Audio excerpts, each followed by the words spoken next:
Israel e Irán están protagonizando la guerra que han llamado de los 12 días. Habrían llegado a un acuerdo para un alto total al fuego. El plan, según el presidente Donald Trump, Irán baja las armas primero, Israel lo sigue 12 horas después. ¿Por qué esas 2 horas después? ¿Qué va a hacer Israel esas 12 horas? Es lo que todo el mundo se anda preguntando. Tras 24 horas el mundo entero estaba celebrando el fin del conflicto. Pero, resulta que Irán negó la existencia de un acuerdo formal de alto al fuego con Israel, pero dejó abierta la posibilidad de frenar sus ataques si cesa la ofensiva israelí. El canciller Abbas Araghchi aseguró que no hay pacto firmado, aunque Teherán responderá con una pausa militar.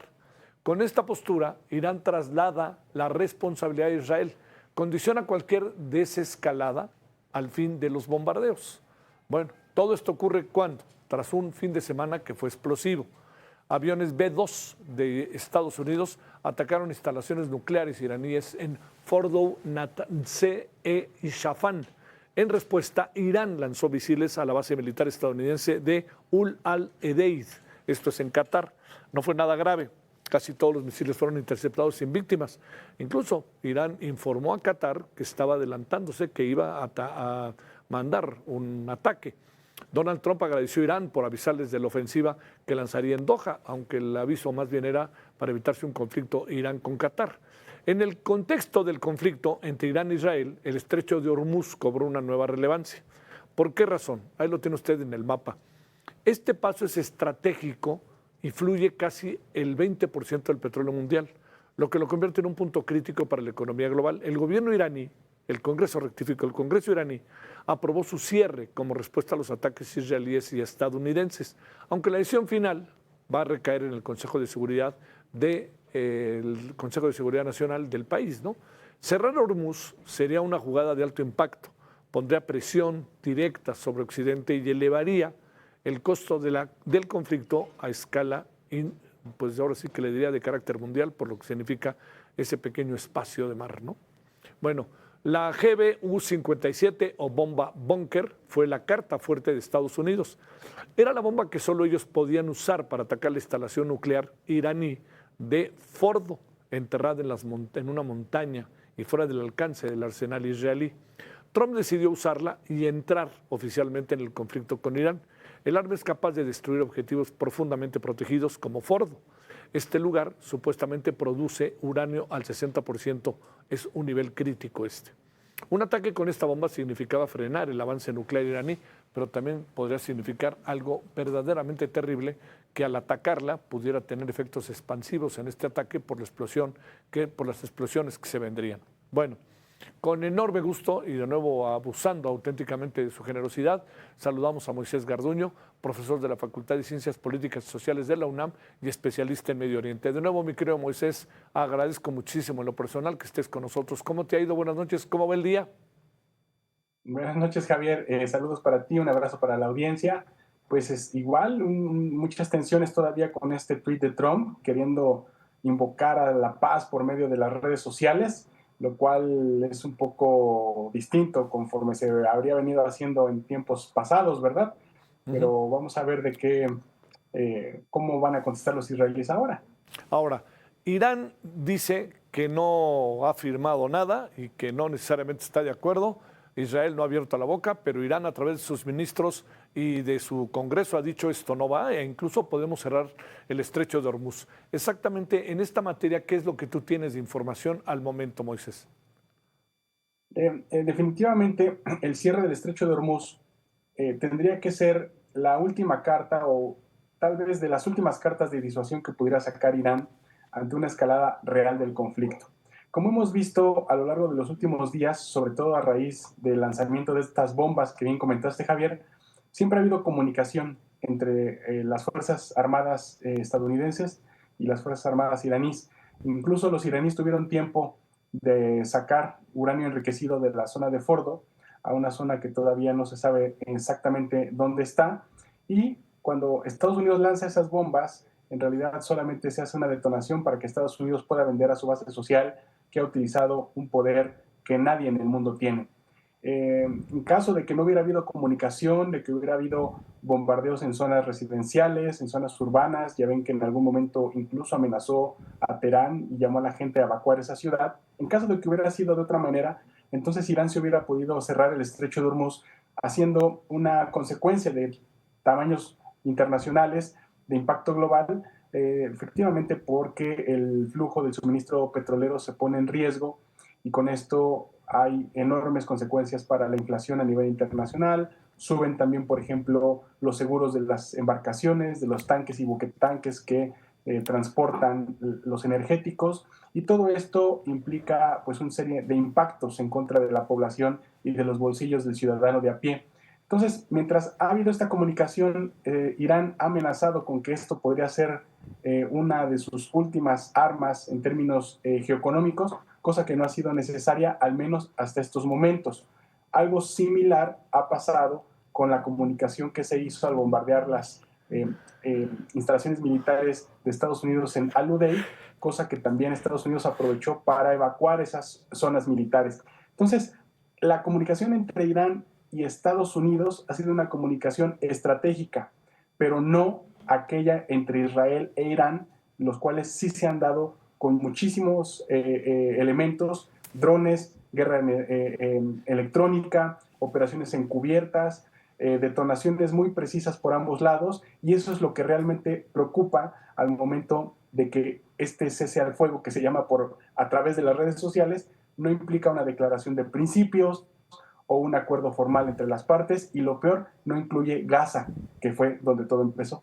Oye, a ver, bajo esta mirada, Moisés, te pregunto, hoy que platicábamos, me decías algo que me llamó mucho la atención. ¿Qué tanto Trump puede estar desilusionando a sus votantes, o qué tanto puede estar desilusionando a esos millonarios judíos que están en favor allá en los Estados Unidos de impulsar el conflicto a sus límites? Sí, ese es un dilema muy importante que tenía Donald Trump y que yo pienso también le llevó a parar esta catástrofe. El punto es que Trump se divide entre una base social conocida por todos nosotros como el movimiento MAGA, que en general está muy escéptico de llevar a Estados Unidos a una guerra, precisamente porque Donald Trump prometió que él, cuando fuera presidente, una vez más, ya no iba a involucrar a Estados Unidos en lo que él llamó guerras eternas, y estas guerras que no servían para absolutamente nada, haciendo críticas precisamente a gobiernos estadounidenses anteriores. Y del otro lado, tiene a una élite de donantes millonarios, mayoritariamente pro-israelíes, algunos judíos, pero también cristianos, que están totalmente involucrados con un cambio de régimen en Irán y con ampliar las fronteras del Estado de Israel en lo que algunos, como por ejemplo la familia Adelson, ha llamado el Gran Israel. Ensanchar las fronteras del Estado de Israel, porque dicen que es un Estado muy pequeño, darle capacidad y profundidad estratégica, y entonces aprovechar todo lo que había pasado con Irán para ensanchar estas fronteras, como pasó, por ejemplo, en los Altos del Golán en Siria. Entonces Trump tenía que decidir entre darle a los millonarios lo que querían o, por otra parte, cumplirle las promesas que les hizo a la base social MAGA. Yo creo que con lo que hizo Trump trató, no sé si lo logró, Javier, pero trató de venderle a las dos partes algo en este conflicto. Por un lado, al momento de enviar las bombas, estas GB-57, le ha dicho a los donantes que él ha hecho todo lo posible por defender a Israel, y a pesar de que fue una operación ilegal ante Naciones Unidas, los convenios de Ginebra y el propio Tratado de No Proliferación, se arriesgó por encima de la Constitución norteamericana a enviar esas bombas para mantener contentos a estos donantes y estos millonarios. Y por la otra parte, con una serie de tweets, con una serie de anuncios por medio de las redes sociales, llamando al cese al fuego, bendiciendo al Medio Oriente, a Israel, a Irán y a todos. También le dice a su base social que él es el promotor de la paz. Sí, sí. Yo, en realidad es un pragmatismo que solamente está para consumo de la población norteamericana, que va a ser la que va a estar bombardeada todo el tiempo con este doble discurso. Pero claro, a nivel internacional la reputación de Trump está por los suelos. Uf, oye, a ver, la otra cosa es que te lo he preguntado todas las veces que hemos conversado, particularmente desde que inició este conflicto Irán-Israel, Israel-Irán. que te he preguntado, mientras estamos hablando de esto, ¿qué es lo que pasa con el otro gran conflicto, que es el conflicto entre Israel y Palestina, Israel, Hamas, Israel, la zona limítrofe entre Israel y Palestina? Claro, esta es una de las principales críticas que se hace a Donald Trump cuando intenta llamar a la paz o a un cese al fuego a través de redes sociales con un par de tweets, que no incluye Gaza, que se olvida del problema principal que tiene al Medio Oriente en guerra desde hace muchos años y que tiene que ver con pues, la falta de un Estado palestino y de una recomposición regional en esa parte del mundo. En lo que llevamos de estos 12 días de operaciones militares entre Israel e Irán, el ejército israelí realmente blindó los accesos a la franja de Gaza, se apropió de más tierras en Cisjordania, asesinó a casi 600 personas en lo que fue básicamente un periodo de 2 semanas sin ningún tipo de consecuencia legal, y esto gracias a los llamamientos que hacían organizaciones que documentan violaciones de derechos humanos dentro de Israel. Esto quiere decir que algunas batallones, algunas élites militares israelíes aprovecharon todo lo que desempeñó el ejército israelí con Irán y que sigue en estos momentos todavía para avanzar en sus objetivos, sobre todo terrestres, en la franja de Gaza y también en Cisjordania. Entonces también Donald Trump ha utilizado esto para defender a Israel de esta crítica que hay con respecto al genocidio en la franja, y el propio Netanyahu lo ha, digamos, utilizado para tratar de unir a una base social israelí que, como sabemos muy bien, estaba dividida entre aquellos que criticaban a Netanyahu porque no había podido rescatar a los rehenes que secuestró Hamas, y aquellos otros que le imploraban seguir adelante con la guerra y destruir no solamente a Hamas, sino a Hezbollah, a los Houthis y a todos los aliados de Irán en la región. Entonces ahora las últimas encuestas dicen que la reputación de Netanyahu subió 20 puntos debido a que le ha sabido vender la guerra a esta base social polarizada, porque ante una amenaza existencial como se vende en Israel de lo que representa Irán, la gente tiende a hacer efecto de unidad nacional, igual que lo hizo Irán también contra Israel en estos momentos, Javier. Uf, uf, uf. Oye, y la otra es, la presidenta convoca de México a la ONU a que haga un llamado a la paz, pero nos lo hemos pasado dándole con todo a los organismos internacionales. El expresidente López Obrador decía que era un cero a la izquierda la ONU. Ahí, ¿qué podemos pensar de estos organismos internacionales y de un llamado como el que está haciendo México en este momento? Bueno, aquí, Javier, voy a tomar el ejemplo de la Agencia Internacional de la Energía Atómica, que fue uno de los principales actores, fue juez y parte en este conflicto entre Irán e Israel, porque la agencia internacional que debía de descalificar los ataques que hizo Israel a las instalaciones nucleares iraníes durante la madrugada del 13 de junio, no hizo ningún llamamiento.